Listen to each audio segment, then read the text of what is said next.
Hello, listeners. It's Gunter Swoboda here with some exciting news. We're on the lookout for sponsors to join us on our incredible journey with Inspire Change with Gunter. If your organization cares deeply about meaningful conversations around masculinity, self development, and mental health, we'd love to partner with you. Our podcast has a wonderful, dedicated audience committed to personal growth and positive social change.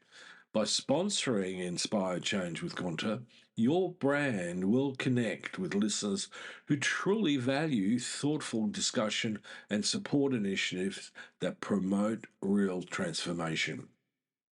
We're incredibly proud to be ranked number 1 in Australia and number 5 in the USA on FeedSpot's top men's mental health podcasts to listen and follow in 2024.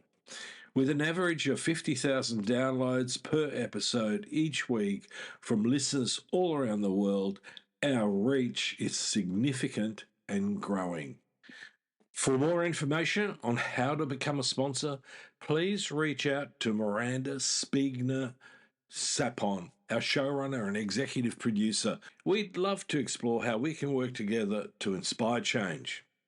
Now, thank you for your continued support, and let's keep inspiring change together. You're listening to Inspire Change, a broadcast that strives to educate, motivate, and empower men to challenge traditions of masculinity.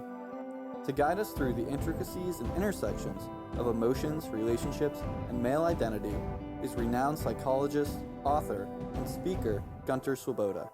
This is Inspire Change. Before I begin the actual podcast, I would like to respectfully acknowledge the Gadigal people of the Eora Nation, who are the traditional custodians of the land on which I work. I would also like to pay my respects to their elders past and present. Welcome everybody to another episode of Inspire Change with Gunter. I'm your host. Welcome everybody to another episode of Inspire Change with Gunter, and yes, I'm back, well on the way to recovery. And so before I dive into today's podcast, which is a little bit unusual compared to some of the other stuff that I've done, is I firstly want to thank Miranda Spiegner Sapon for stepping in as a guest host on Inspired Change while I was on sick leave. Your insightful conversation with Andrew Flores on inspiring change and positive masculinity was genuinely impactful. I really enjoyed it. In addition, I want to congratulate Miranda on her documentary short, What It Means, which won Best Documentary at Film Festival. And what's more, I want to extend a special thanks to Gilles Marini for his continued support of the podcast and the Changemakers Collective. Your contributions mean so much to us. So thank you all for keeping the spirit of the show alive. Now, today's podcast. As I said, I'm going to do something a little different. Whilst I was sick, I had plenty of time to think, especially on the way on my recovery journey. And it just so happened that, I was cruising around YouTube and looking at different YouTubes, or different lectures on psychology, sociology, and I happened to run across a YouTube video on the Buddhist creation myth. Now, to put this into context, in my mid to late teens, I got very interested in Buddhism and I did a lot of study in it. And obviously, at the time, I also read the Aganya Sutta, and that fundamentally is the Buddhist creation myth. And I haven't read it or looked at it for many, many years, decades, in fact. So as I was watching this video on YouTube, aside from it resonating with me much, much more than the monotheistic religions and their creation mythologies, I started to click to points of connection with making good men great. So what I want to do is I want to give you a bit of a sort of overview of the Aganya Sutta, and especially given that it is so different from general creation myths. In this particular instance, this myth just doesn't create, trace the physical genesis of the universe, but it also provides a philosophical narrative that aligns strikingly with the concepts of decline, materialism, and the progressive forgetting of one's innate wisdom and interconnectedness. By contextualizing this myth within the Making Good Mid Great framework, I feel that we can gain a deeper insights into Buddhist thought and how it actually, in many respects, critiques patriarchal structures and points towards a path of spiritual and ethical and psychological evolution. So let me give you a bit of a summary of the Buddhist creation myth, the Aganya Sutta. The Aganya Sutta presents a cyclical view of the universe in which creation and dissolution are endless. According to this myth, the world goes through cycles of evolution and devolution. In the beginning, sentient beings existed as radiant, ethereal forms who nourished themselves on joy and the essence of the earth. Now, over time, these beings experienced desires that led them to partake in more material sustenance.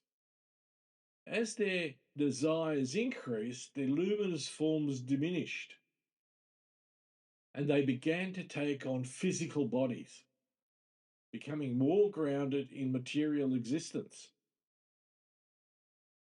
So hang on a minute, most of you say, what's that got to do with making good men great? Well, bear with me, and I want you to pay particularly good critical attention to what I'm saying. Now, as these beings developed attachments to physical forms and material possessions, they began to differentiate themselves, leading to a sense of identity, social stratification, and the emergence of concepts like territory, property, and hierarchy. Okay, so you can see we're getting a little closer to my framework of making good men great.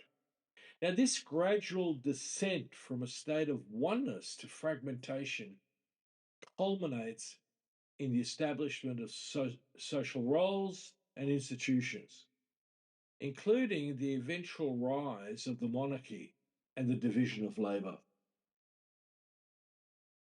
So let's take that next step then.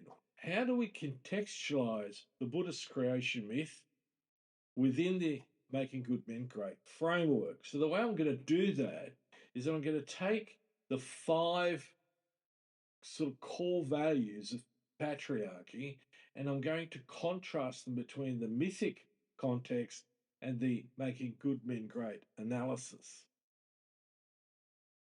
So I always saw Making Good Men Great as a framework that offers an analytical lens through which we can understand both human individual behavior but also human social behavior.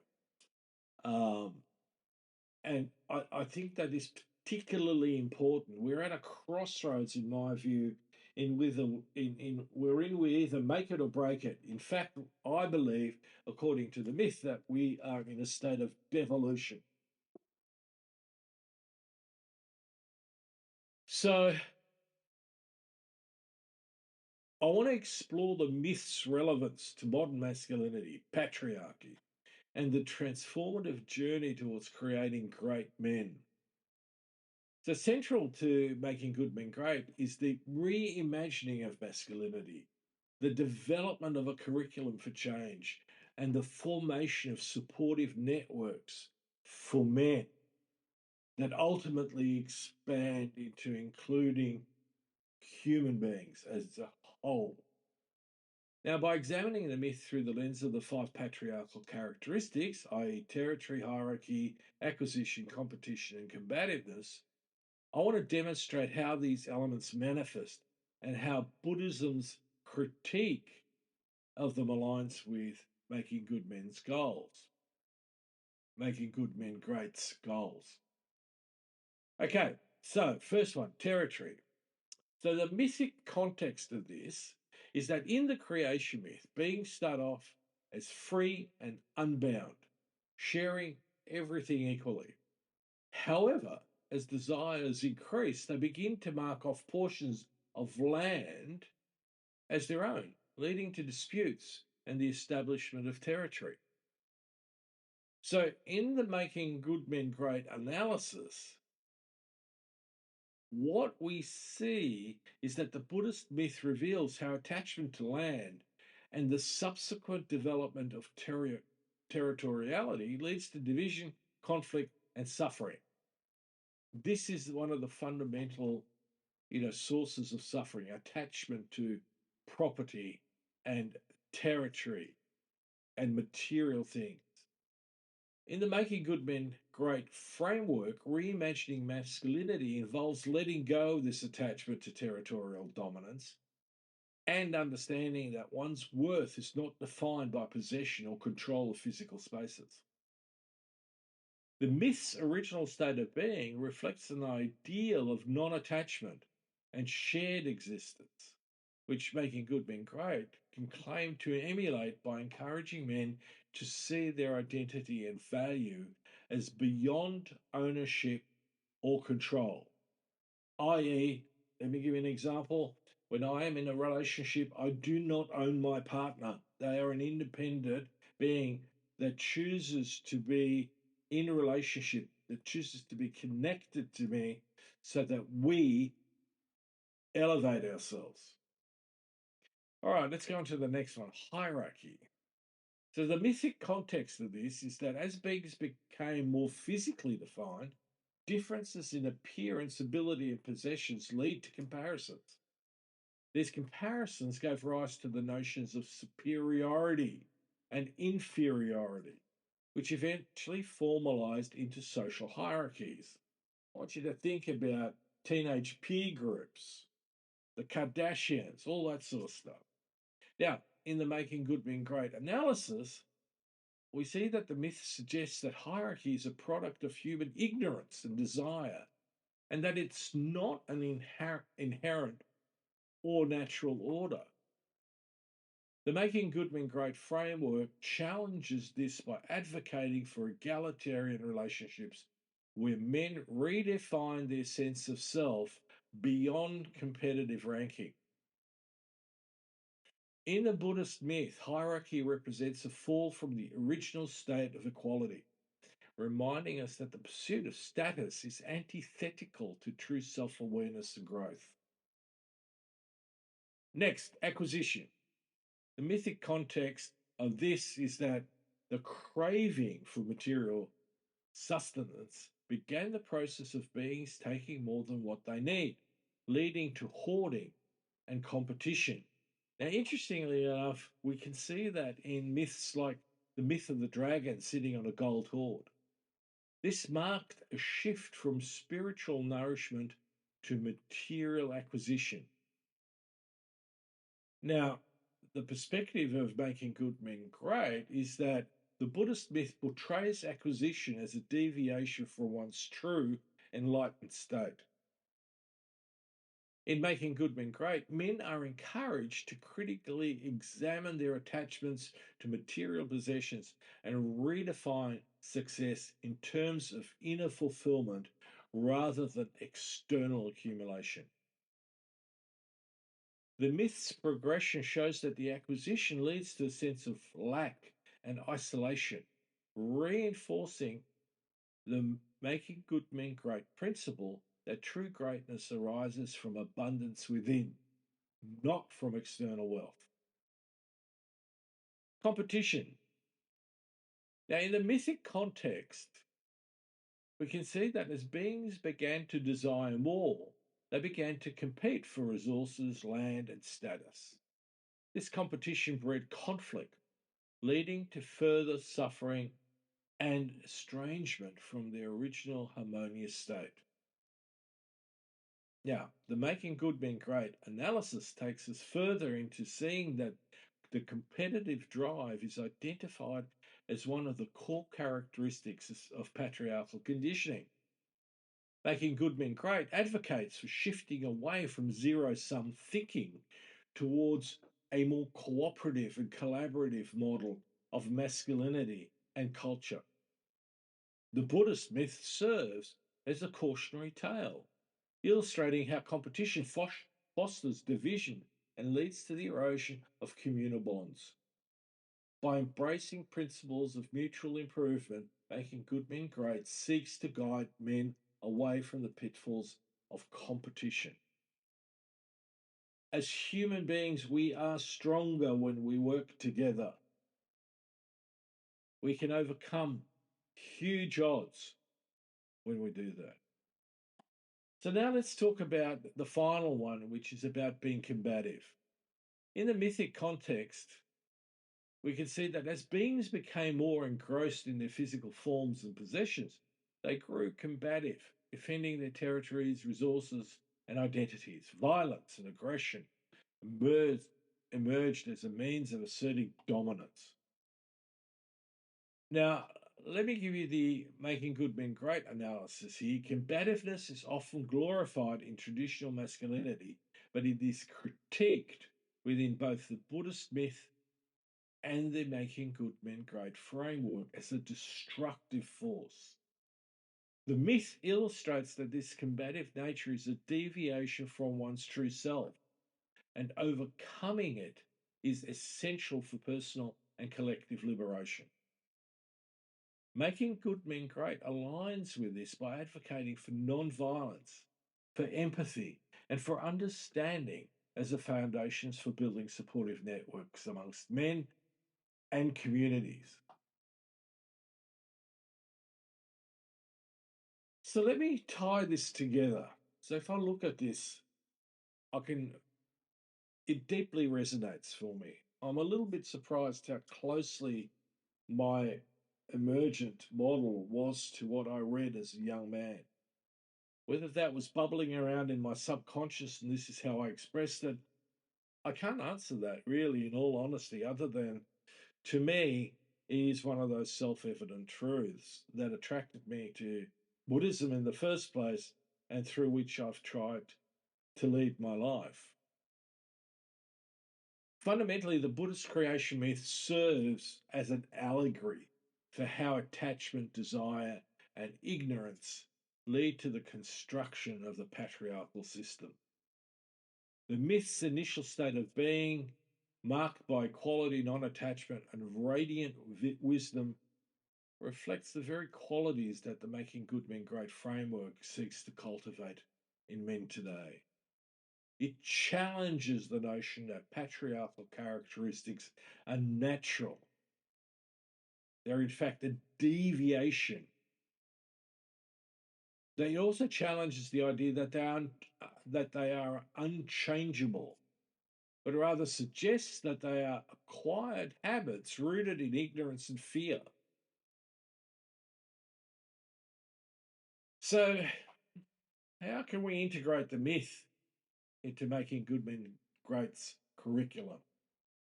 Well, in many respects, the myth is a great teaching tool, and it's valuable for that in of itself. And it highlights certain points in the Making Good Men Great curriculum in several ways. The first one being self reflection.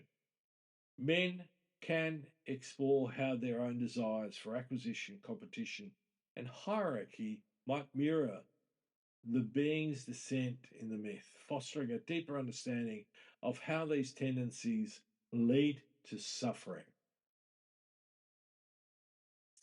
It is also a springboard for spiritual awakening.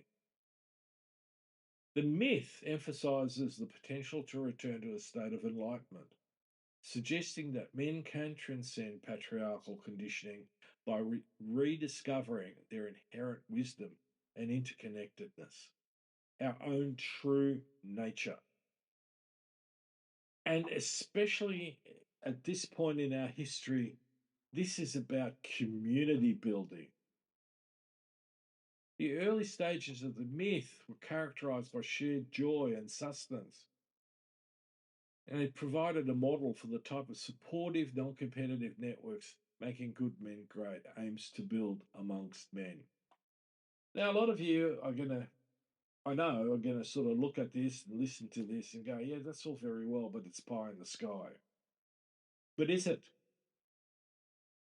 Surely, if we try to approximate to it as closely as we possibly are able to, then we are still going to make a difference. We are never going to enter a state of utopia or nirvana. That's not what I'm suggesting. So, in conclusion, let me put it this way. The Buddhist creation myth and the Making Good Men Great framework both point toward a transformative journey of self-discovery, one that requires moving beyond the limiting structures of patriarchy. The myth serves as a mirror, reflecting how the characteristics of territory, hierarchy, acquisition, competition, and combativeness are born from ignorance and attachment to the material. By engaging with this myth, the Making Good Men Great framework can guide us men to strip away these layers, to reclaim their innate goodness, and to step into a form of masculinity that is grounded in wisdom, compassion, and a shared humanity. As I said, folks, in the beginning, it's a little different. Okay, now I'm not advocating Buddhism as a religion. Buddhism is not a religion, it is a philosophy. And as a philosophy, I believe that it brings a great deal to the table. From my perspective, much, much more than the prescriptive, dogmatic, monotheistic religions. It is a mature way of thinking and being in a world wherein there is suffering. And our job is to begin to alleviate the suffering. So, folks, if this has inspired you to change, please pick up and take it with you. All it takes is you to act in a way that fits this. Don't try to persuade others, just be the person that you would like to be. Self-aware, awaken, part of a connected community.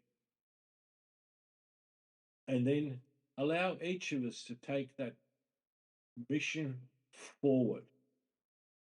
So until next time, this is me signing off. I hope you enjoyed it. If nothing else, please think about this deeply. This is me signing off. Love to hear from you. And if you're interested, please check out my work on www.guntersvoboda.com or www.goodmengreat.com. Thank you for listening to Inspire Change, a broadcast that strives to educate, motivate, and empower men to challenge traditions of masculinity. For more information on the Making Good Men Great movement, or for individual or group coaching sessions with Gunter, visit goodmengreat.com.